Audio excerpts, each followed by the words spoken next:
आज का हमारा आंसर राइटिंग रहेगा ऑर्डिनेंस मतलब अध्यादेश, जो आर्टिकल 123 में वर्णित है। आज का प्रश्न है, अध्यादेश के माध्यम से विधि निर्माण की असाधारण शक्ति का प्रयोग संसद की विधायी शक्ति के एक विकल्प के रूप में नहीं किया जा सकता। टिप्पणी करें। इस संदर्भ में अध्यादेश प्रख्यापित करने की शक्ति के दुरुपयोग के विरुद्ध संवैधानिक रक्षोपाय पर प्रकाश डालिए। तो सबसे पहले हम देखेंगे आंसर आपको कैसे फ्रेम करने हैं। आंसर फ्रेमिंग में पहला इंट्रो पार्ट आएगा। इंट्रो में आप अध्यादेश के बारे में बता दीजिए।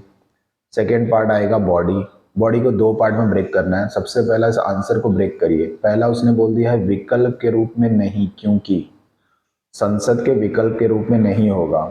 सेकेंड पॉइंट, उसके कोई संवैधानिक रक्षोपाय दिए गए अथवा नहीं, वो आपको वर्णित करना है। और लास्ट में आपको कंक्लूजन दे देना है। कंक्लूजन में हम सुप्रीम कोर्ट के कुछ निर्णय देंगे। स्टार्ट करते हैं इंट्रो से।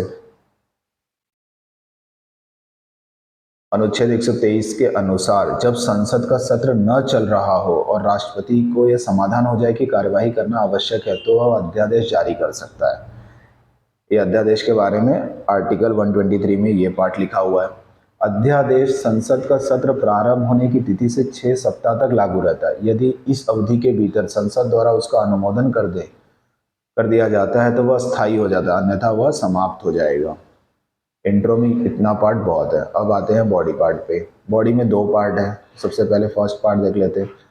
अध्यादेश का उपयोग संसद के विधि निर्माण के विकल्प के रूप में नहीं किया जा सकता, क्योंकि फर्स्ट पॉइंट, यह विधायी सर्वोच्चता के सिद्धांत से असंगत है, अर्थात संसदीय विधि का निर्माण करेगी पर अध्यादेश राष्ट्रपति कर देता है, इसलिए यह विधायी सर्वोच्चता के सिद्धांत से असंगत है।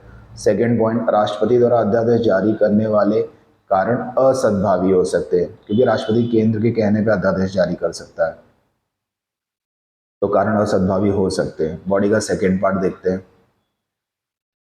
क्वेश्चन का डिमांड था कि इसके दुरुपयोग को रोकने होती कोई संवैधानिक उपाय दिया गया अथवा नहीं, तो देखते हैं 3 पॉइंट दिए गए हैं।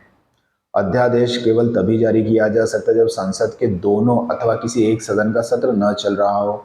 सेकेंड, संसद की पुनः बैठक होने पर अध्यादेश उसके समक्ष प्रस्तुत किया जाना चाहिए। थर्ड, राष्ट्रपति का समाधान होना आवश्यक ही कार्रवाई करना आवश्यक है। लास्ट में आते हैं हमारे कंक्लूजन पार्ट पे, जहां पे सुप्रीम कोर्ट के निर्णय देख लेते हैं।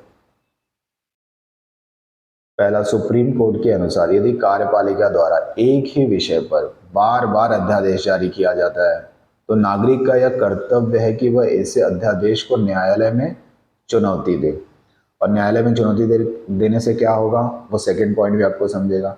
आरसी कूपर केस और AK रॉय केस में न्यायालय ने अपने निर्णय में कहा कि राष्ट्रपति को हुए समाधान की न्यायिक समीक्षा हो सकती है। वह न्यायिक समीक्षा करके अध्यादेश को रद्द भी कर सकता है। लास्ट में आप एक पॉइंट और लिख सकते हैं, इसके अतिरिक्त लोकसभा के नियमानुसार अध्यादेश को जारी करने के कारण वह परिस्थितियों को भी सदन में प्रस्तुत किया जाना चाहिए। यहाँ पे हमारा आंसर एंड होता है।